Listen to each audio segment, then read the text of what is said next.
In the name of almighty, the most merciful, the most beneficent. पिछले lecture के अंदर हमने जर्नल के बारे में एक ओवरव्यू कर लिया था कि जर्नल हमारी ओरिजिनल बुक ऑफ एंट्री होती है, जर्नल हमारी फर्स्ट बुक ऑफ अकाउंट्स होती है, यहाँ से अकाउंटिंग बाकायदा स्टार्ट होती है। हमने पढ़ा था कि जर्नल के अंदर टोटल 5 कॉलम्स होते हैं। पहला डेट का होता है, दूसरा डिस्क्रिप्शन का होता है, तीसरा लेजर का रेफरेंस होता है, चौथा डेबिट अमाउंट के लिए और पांचवा क्रेडिट अमाउंट के लिए होता है।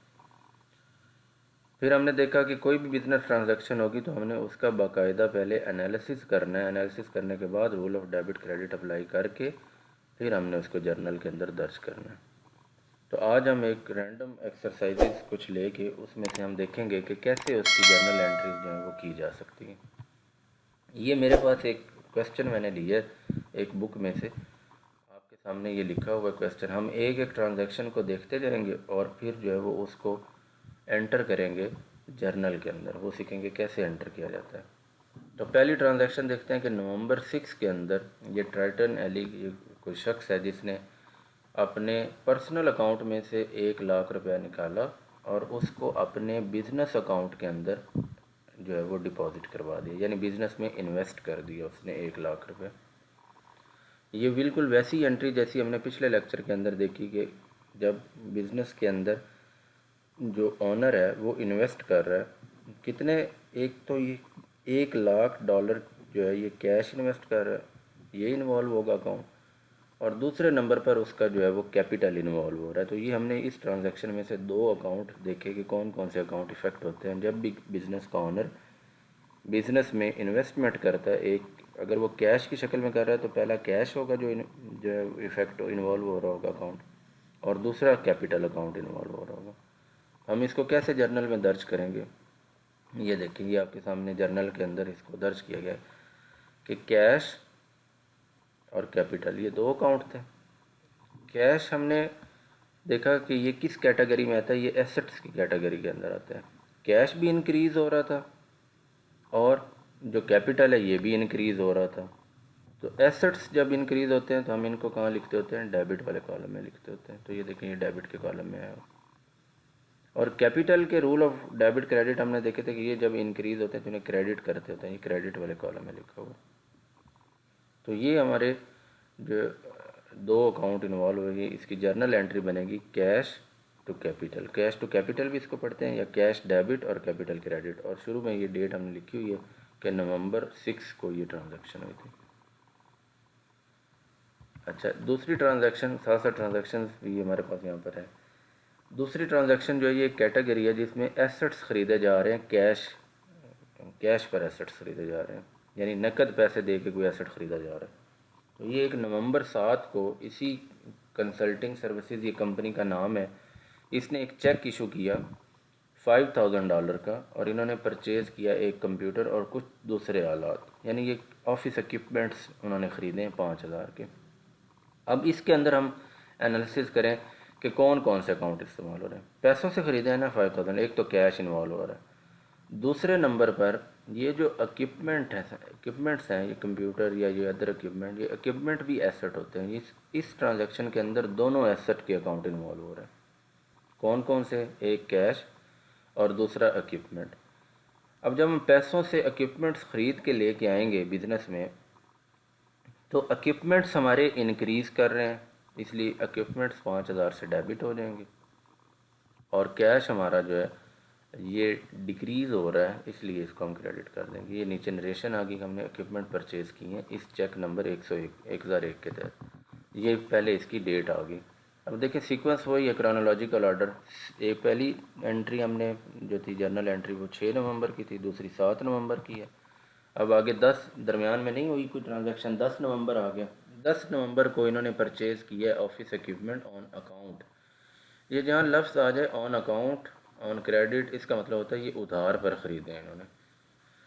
तो ये $6000 उधार किया इन्होंने और एसेट ख़रीद लें। अब ये एक देखें आप, उधार पर जब भी हम किसी से कोई चीज़ लेके आते हैं, चाहे पैसे लें चाहे उनसे कोई चीज़ ख़रीद के लेकर आएँ, तो वो हमारी लाइबिलिटी बन जाती है कि हमने उनको पैसे देने हैं। जितने भी वाजिबुल अदा रकम होती है वो हमारी लाइबिलिटी होती है, वो हमने उनको अदा करनी होती है। वाजिब उल अदा जो रकम है वो लाइबिलिटी कहलाती है। तो इसके अंदर आप खुद देख के एनालिसिस करें कि कौन कौन सा अकाउंट इस्तेमाल हुआ। ऑफिस के इक्विपमेंट ख़रीदे, एक तो इक्विपमेंट इस्तेमाल हुआ। पैसे हमने नकद नहीं दिए 6,000, तो कैश तो इन्वॉल्व हो नहीं सकता। ये हम उधार करके आए हैं, ये हमारा अकाउंट पेएबल बन जाएगा, ये हमारी एक लाइबिलिटी बन गई, ये हमारा क्रेडिटर बन गया। हमने उधार पर जो है वो इक्विपमेंट ख़रीदे। अब देखें, एक एसेट है, एक लाइबिलिटी है। जब हम उधार पर इक्विपमेंट ख़रीद कर ला रहे हैं तो इक्विपमेंट भी हमारे इंक्रीज़ हो रहे हैं, यानी एसेट इंक्रीज़ हो रहा है, और लाइबिलिटी भी हमारी इंक्रीज़ हो रही है। जितना उधार करते जाएंगे उतनी लाइबिलिटी इंक्रीज़ करती जाएगी। तो रूल ऑफ डेबिट क्रेडिट क्या कहते हैं? एसेट इंक्रीज़ हो तो डेबिट, इसलिए इक्विपमेंट को डेबिट कर दिया हमने 6,000 से, और लाइबिलिटी इंक्रीज़ हो तो क्रेडिट, अकाउंट्स पेएबल को हमने क्रेडिट कर दिए 6,000 से। नेक्स्ट एंट्री देखते हैं कि ये सप्लाइज़ कहते हैं जिसका हम बिज़नेस कर रहे हो, जिन चीज़ों का। तो ये हमने नकद सप्लाइज़ ख़रीदी हैं। अब देखिए, सप्लाइज़ जिस चीज़ से, ये गुड्स हैं हमारी जिसका हम बिज़नेस कर रहे होते हैं, ये भी एसेट्स होते हैं बिज़नेस के लिए। और नकद ख़रीद रहे हैं, कैश भी हमारे लिए एक एसेट है। नवंबर 28 को कंपनी ने परचेज़ की सप्लाइज़ $1,500 की, और चेक उनको दे दिया 1002 का। तो इसके अंदर देखें, ये 28 नवंबर हम डेट दर्ज करेंगे।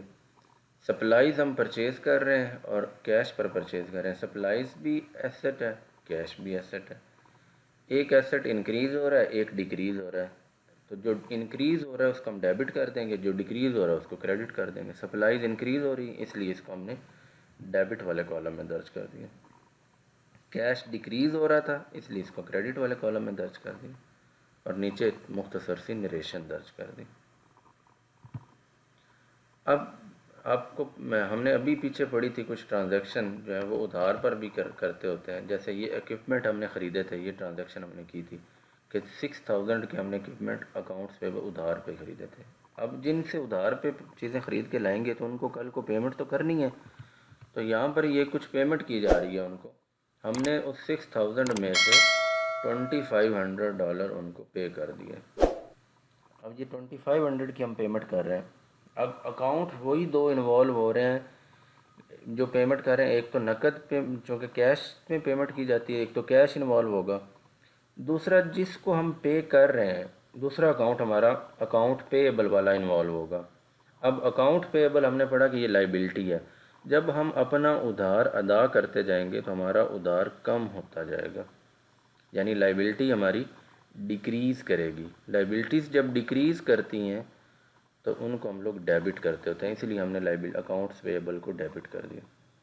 दूसरा अकाउंट कैश का इन्वॉल्व हो रहा था। कैश हमारा एसेट होता है, एसेट अब हमारा डिक्रीज़ कर रहा है, पैसे हमारी जेब से निकल रहे हैं, तो इसलिए इसको हम लोग क्रेडिट करेंगे। अच्छा, ये कुछ एंट्रीज़ ऐसी हैं, ये आगे मज़ीद आने वाले लेक्चर्स के अंदर हमें इसकी ज़्यादा वजाहत करेंगे कि ये जो प्री पेड एक्सपेंसेस होते हैं ये क्या चीज़ें होती हैं, जो हम एडवांस में ख़र्चे किए होते हैं। इनकी बाद में एडजस्टिंग एंट्री करनी होती है, वो हम बाद में एडजस्टिंग एंट्री जब सीखेंगे तो मज़ीद आपका कंसेप्ट क्लियर हो जाएगा। ये हमने रेंट कोई पे करना था, जहाँ पर हम लोग बिज़नेस अपना कर रहे हैं। 30 नवंबर को $8,000 जो है वो हमने उनको रेंट दे दिया, 4,000 ईच मंथ, दिसंबर एंड जनवरी, यानी अगले 2 माह का नवंबर के अंदर ही हमने दिसंबर और जनवरी का रेंट पे कर दिया। अब जो भी एक्सपेंस हमने एडवांस में पे किया होता है वो अभी तक हमारा एक्सपेंस हुआ नहीं होता, इसलिए हम लोग उसको एसेट्स के अकाउंट में ट्रीट करते होते हैं कि अभी जो भी प्री पेड एक्सपेंसेस होते हैं वो हमारे लिए एसेट्स होते हैं। तो एक प्री पेड एक्सपेंस हमारा, यानी रेंट हमारा प्री पेड है, ये इन्वॉल्व हो रहा है, और दूसरा 8,000 कैश हम पे कर रहे हैं, तो दूसरा अकाउंट हमारा कैश का इन्वॉल्व हो रहा है। तो रेंट जो है, प्री पेड रेंट जो है ये इंक्रीज़ कर रहा है, इसलिए इसको हमने डेबिट किया है, और कैश हमारा डिक्रीज़ कर रहा है, इसलिए इसको क्रेडिट साइड पर दर्ज कर दिया। ये सर्विसेज रेंडर की जा रही हैं और उसके बदले में कैश जो है वो वसूल किया जा रहा है। अब सर्विसेज किसी को प्रोवाइड करना, सर्विसेज प्रोवाइड करके जो पैसे लिए जाते हैं, ये हमारा रेवेन्यू कहलाता होता है, इनकम कहलाती होती है। तो एक तो ये रेवेन्यू या इनकम अकाउंट इन्वॉल्व होगा। दूसरा, पैसे वसूल किए जा रहे हैं तो कैश दूसरा अकाउंट इन्वॉल्व होगा। कैश जो है ये एसेट है, और रेवेन्यू इटसेल्फ, रेवेन्यू इनकम जो है ये रेवेन्यू, इनका अपना रूल है। एसेट्स का रूल क्या था, इंक्रीज़ करें तो डेबिट, डिक्रीज़ करें तो क्रेडिट। यहाँ इंक्रीज़ हो रहे हैं इसलिए कैश 36,000 से डेबिट हो गया। इनकम के रूल्स ऑफ डेबिट क्रेडिट थे कि इंक्रीज़ करें तो क्रेडिट, डिक्रीज़ करें तो डेबिट, उलट है इसका रूल। तो इसलिए इनकम यहाँ इंक्रीज़ हो रही है तो हमने इनकम को क्रेडिट साइड पर दर्ज कर दिया। अब अगर यही सर्विसेज हम उधार पे प्रोवाइड करते तो वो हमारे डेटर बन जाते, रिसीवेबल बन जाते, क्योंकि उनको हमने अपनी सर्विसेज तो दे दी हैं मगर उनसे पैसे अभी लेने हैं। तो जिनसे पैसे लेने हैं वो हमारे डेटर या अकाउंट रिसीवेबल कहलाते हैं और ये भी बिजनेस के लिए एसेट्स होते हैं। तो 11,000 की हमने सर्विसेज ऑन अकाउंट दी। मैंने बताया था जहाँ भी ट्रांजैक्शन में ऑन अकाउंट कोई ट्रांजैक्शन हो तो वो उधार पर होती है transaction, on credit, on account.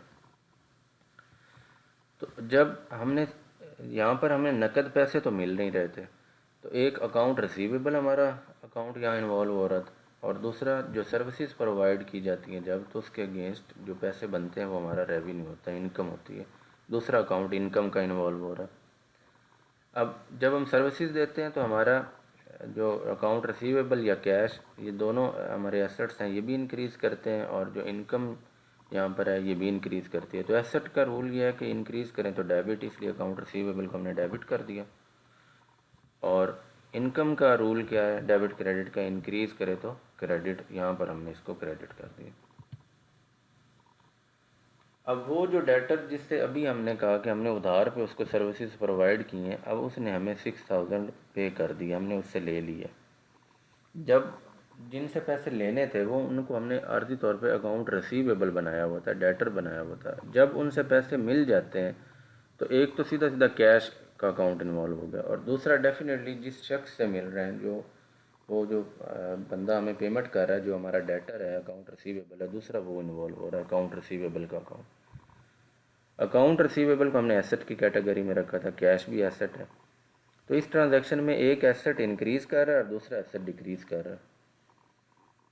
कैसे डिक्रीज़ कर रहा है, जो अकाउंट रिसीवेबल हम कहते हैं जिनसे रकम वसूल करनी हो, जब हम एक बंदे से रकम वसूल कर लेंगे, जितनी वसूल कर लेंगे, जो टोटल में से वो हमने जो ले ली है वो उसमें से निकल जाएगी, तो बाकी अमाउंट जो आएगी वो कम ही होगी ना। एक शख्स है उससे हमने 50,000 लेना हो, वो हमें 10,000 दे दे, तो बाकी कितना रह जाएगा, 50 में से 10,000 चला जाए तो बाकी 40,000 रह जाएगा, यानी अकाउंट रिसीवेबल डिक्रीज़ कर जाते हैं। तो अकाउंट रिसीवेबल एसेट से डिक्रीज़ हो रहे हैं इसलिए हमने इसको क्रेडिट कर दिया। अगर हमने एक्सपेंसेस, यहाँ हमारे पास एक जर्नल एंट्री एक्सपेंसेस से रिलेटेड, कोई भी एक्सपेंस हो, यहाँ मैंने सैलरी लिया है, कोई रेंट पे किया जा सकता है, बिल्स पे किए जा सकते हैं, वो आगे आएगी भी एंट्री। इसके अलावा भी कोई एक्सपेंस अगर पे किया जा रहा है तो एक्सपेंसेस का रूल जो डेबिट क्रेडिट ये कि ये जब इंक्रीज़ होते हैं, यानी जब हम अखराजात करते हैं तो अखराजात इंक्रीज़ होते हैं तो इन्हें हम डेबिट करते हैं। और अगर ये हमने नकद किया है 8,000 तो जेब में से कैश हमारा कम हुआ है, कैश जब कम होगा यानी एसेट कम होगा उसे हम क्रेडिट करेंगे। तो सैलरी एक्सपेंस डेबिट हो जाएगा 8,000 से, और कैश का एक्सपेंस जो है, कैश का अकाउंट जो है, ये एसेट अकाउंट है, ये डिक्रीज़ हो रहा है इसलिए इसको हमने क्रेडिट कर दिया। इसी तरह ये एक और एक्सपेंस की एंट्री आपके सामने यूटिलिटी बिल्स की है, ये पे किए जा रहे हैं, तो यूटिलिटी बिल्स यहाँ एक्सपेंस है, तो यूटिलिटी बिल्स एक्सपेंस हमारा डेबिट हो जाएगा 650 से, और कैश हमारा कम हो रहा है तो वो क्रेडिट हो जाएगा 650 से। अच्छा, ये कंसेप्ट भी हमने पढ़ा था मॉडर्न अप्रोच के अंदर कि जब कारोबार का मालिक अपने ही अकाउंट से अपने ज़ाती मकासद के लिए पैसे निकलवाता है तो वो उसके ड्राइंग्स कहलाती होती हैं, विदड्रॉल्स कहलाते होते हैं। तो ड्राइंग्स का भी हमने रूल्स ऑफ डेबिट क्रेडिट पढ़े थे। ड्राइंग्स जब बढ़ती हैं तो इनको हम डेबिट करते हैं। आपको याद होगा कि रूल ऑफ डेबिट क्रेडिट में हमने एक ब्लॉक बनाया था एसेट, एक्सपेंस और ड्राइंग्स का। ये जब इंक्रीज़ करते हैं तो डेबिट करते हैं। यहाँ ड्राइंग्स इंक्रीज़ हो रही हैं तो हमने 5,000 से ड्राइंग्स को डेबिट कर दिया, और कारोबार में से वो पैसे की शक्ल में से चीज़ें निकाल रहा है, पैसा निकाल रहा है 5,000, तो कैश डिक्रीज़ हो रहा है। तो कैश एसेट था, डिक्रीज़ हो तो 5,000 से इसको हमने क्रेडिट कर दिया। पिछले लेक्चर के अंदर हमने पढ़ा कि एंट्रीज़ दो तरह की होती हैं। अभी तक जितनी भी एंट्रीज़ हम कर रहे थे वो हमारी सिंपल एंट्रीज़ थी, क्योंकि उन सब के अंदर देखिए यहाँ भी दो अकाउंट हैं, यहाँ भी दो अकाउंट हैं, यहाँ भी दो है। एक अकाउंट डेबिट हो रहा था और दूसरा अकाउंट क्रेडिट हो रहा था। दूसरी किस्म हमने पढ़ी थी कंपाउंड एंट्रीज़ की। कंपाउंड एंट्रीज़ हमने कहा था कि ऐसी एंट्रीज़ होती हैं जिसमें एक से ज़्यादा अकाउंट डेबिट या क्रेडिट हो रहे हैं। तो ये एक एंट्री हमारे पास है जिसके अंदर एक एसेट ख़रीदा गया है और पार्शली जो है वो हमने नकद पेमेंट की है और बाकी जो है वो हमने उधार किया उनसे। ये एक ट्रांजैक्शन है जिसमें इक्विपमेंट्स 5,000 के ख़रीदे गए, $2,500 जो है वो उनको हमने नेट पे कर दिया और 2,500 का हमने उधार कर दिया। तो अब इसके अंदर 3 अकाउंट इन्वॉल्व हो गए। एक इक्विपमेंट जो हम परचेज़ कर रहे हैं 5,000 का, एक कैश जो हम पे कर रहे हैं $2,500 और एक उधार वाला अकाउंट पेएबल 2,500 से जो हमने उधार किया। अब इनकी हम क्लासिफिकेशन करें तो इक्विपमेंट और कैश ये हमारे एसेट थे और एसेट का रूल ऑफ डेबिट क्रेडिट क्या कहता है, इंक्रीज़ हो तो डेबिट, डिक्रीज़ हो तो क्रेडिट। इक्विपमेंट हम ख़रीद के लेके आ रहे हैं तो ये बिज़नेस में इंक्रीज़ हो रहे हैं इक्विपमेंट्स, इसलिए इक्विपमेंट 5,000 से हम डेबिट कर देंगे। कैश हमारा एसेट था, हमने नकद पेमेंट $2,500 की है, कैश हमारी जेब से कम हो गया, ये जब डिक्रीज़ करता है तो हम क्रेडिट करते हैं, 2,500 से हमने इसको क्रेडिट कर दिया। तीसरा अकाउंट हमारा उधार वाला था जिसे अकाउंट्स पेएबल कहा था। अकाउंट पेएबल लाइबिलिटी होती है। लाइबिलिटी, हम लोगों से उधार पे चीज़ें ख़रीदते रहेंगे तो हमारी लाइबिलिटीज़ बढ़ती जाएंगी, वाजिब उल अदा रकम में इजाफ़ा हो रहा है। तो लाइबिलिटीज़ का रूल ऑफ डेबिट क्रेडिट ये था कि ये जब इनमें इजाफ़ा होता है, ये इंक्रीज़ करते हैं तो इनको हम लोग क्रेडिट करते हैं, इसलिए अकाउंट पेएबल को हमने 2,500 से क्रेडिट कर दिया। कंपाउंड एंट्री के अंदर हमने एक नोट पढ़ा था कि जो सम है ट्रांजैक्शन के अंदर इन्वॉल्व होने वाले अकाउंट का, sum of debits must be equal to sum of credits. अब देखें इस ट्रांजैक्शन में डेबिट अमाउंट कितनी है, 5,000।